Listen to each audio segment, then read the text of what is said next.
Training a dog without treats may seem like a daunting task, especially in a world where food rewards are often the go-to method for positive reinforcement. However, the journey of training a dog without treats can be not only possible, but also deeply rewarding. It requires creativity, patience, and a strong bond between the trainer and the dog. This narrative explores the experience of training a spirited golden retriever named Max, who was full of energy and curiosity, and the unique methods employed to teach him without relying on treats. From the moment Max bounded into my life, he was a whirlwind of enthusiasm. His golden fur shimmered in the sunlight, and his tail wagged with an almost hypnotic rhythm.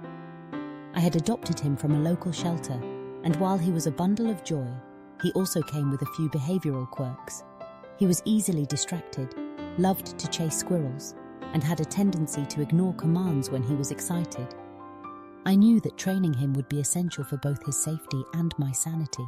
Initially, I considered the traditional methods of dog training, which often emphasize treats as a primary motivator. However, I wanted to explore a different approach.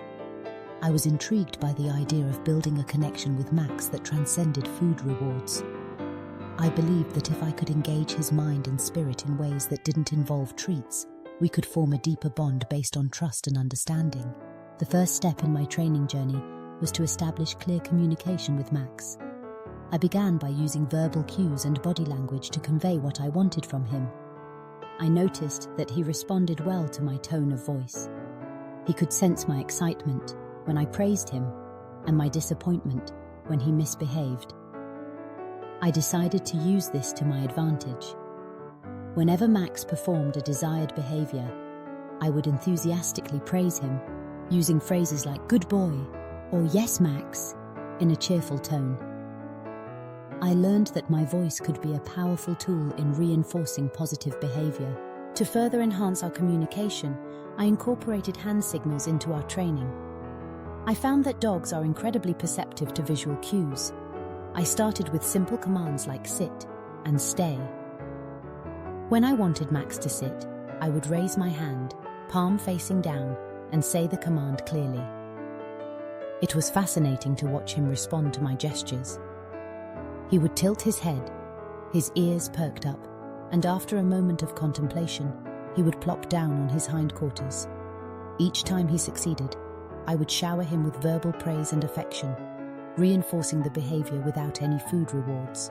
As our training progressed, I realized that Max thrived on physical affection.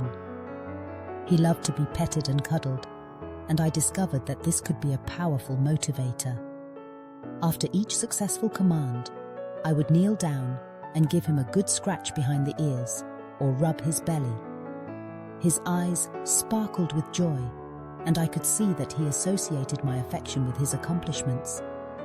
This connection became a significant part of our training routine. One day, I decided to take our training outside to the local park. The world was full of distractions, from the rustling leaves to the barking dogs. I knew this would be a challenge for Max, but I was determined to reinforce his training in a more stimulating environment. I brought along a few of his favorite toys, knowing that they could serve as alternative rewards. When Max performed a command correctly, I would toss him a ball or a frisbee, encouraging him to chase it. The sheer joy on his face as he sprinted after the toy was a reward in itself. I found that he was more motivated to listen when he understood that playtime was the ultimate prize. As we continued our training sessions, I introduced new commands and tricks, always seeking to keep Max engaged. I experimented with games that required problem-solving, such as hide and seek. I would hide behind a tree or a bench and call out his name. When he found me, I would celebrate with enthusiastic praise and a game of tug-of-war with his favorite rope toy. This not only reinforced his recall command, but also deepened the bond we were building together. Another effective method I discovered was incorporating everyday activities into our training. I began to use our walks as an opportunity to practice commands.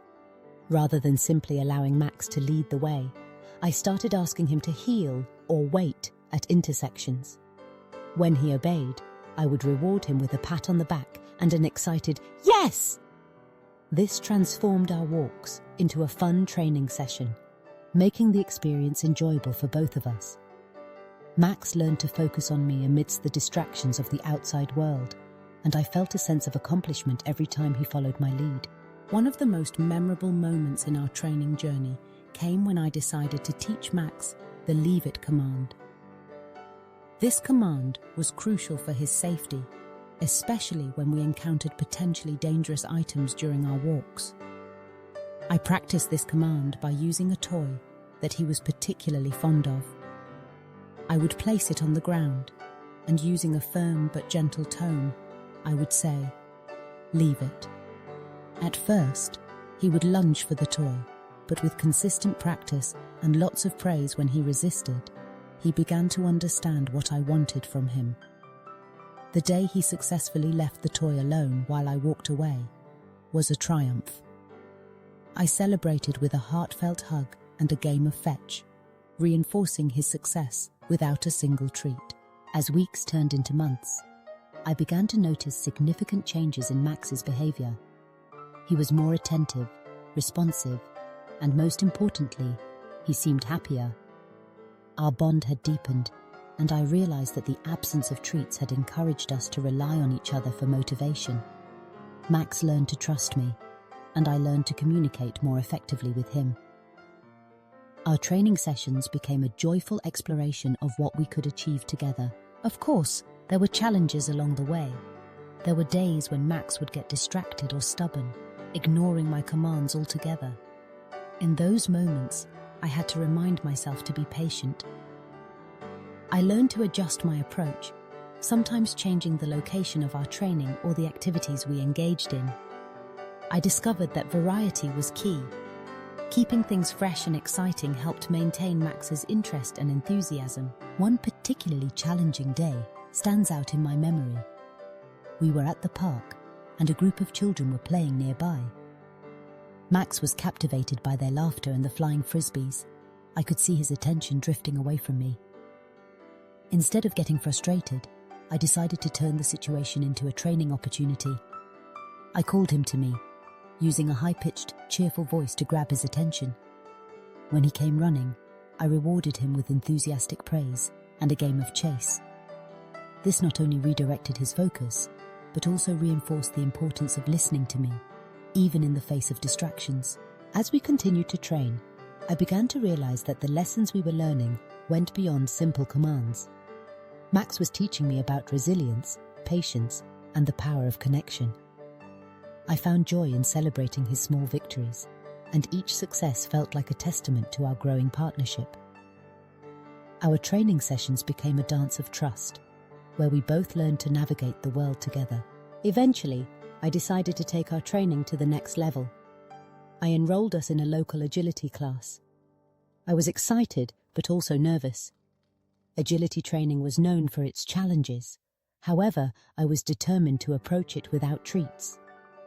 The first class was a whirlwind of obstacles, tunnels, jumps, and weave poles. Max was initially unsure, but with encouragement and praise, he began to navigate the course. I watched in awe as he bounded through the tunnel and leaped over the jumps, his joy infectious. In the weeks that followed, we worked tirelessly on agility training. I used our established communication methods to guide him through the course. I would cheer him on as he tackled each obstacle, and he responded with enthusiasm. The agility class became a highlight of our week, and I realized that the absence of treats had not hindered our progress. It had allowed us to explore new heights together. By the end of our agility training, Max had not only mastered the course, but had also developed confidence in himself. He had learned to trust his instincts and rely on me for guidance. Our bond had grown stronger than I could have ever imagined, and I felt a sense of pride in what we had accomplished together. Training a dog without treats is indeed possible, but it requires a commitment to understanding and connecting with your furry friend. Through verbal praise, physical affection, and creative engagement, I discovered that the rewards of training extend far beyond food. Max and I forged a partnership built on trust, love, and shared experiences. Our journey taught me that the true essence of training lies not in the treats, but in the joy of learning and growing together. As I watched Max bound through life with unbridled enthusiasm, I knew that our connection was the greatest reward of all.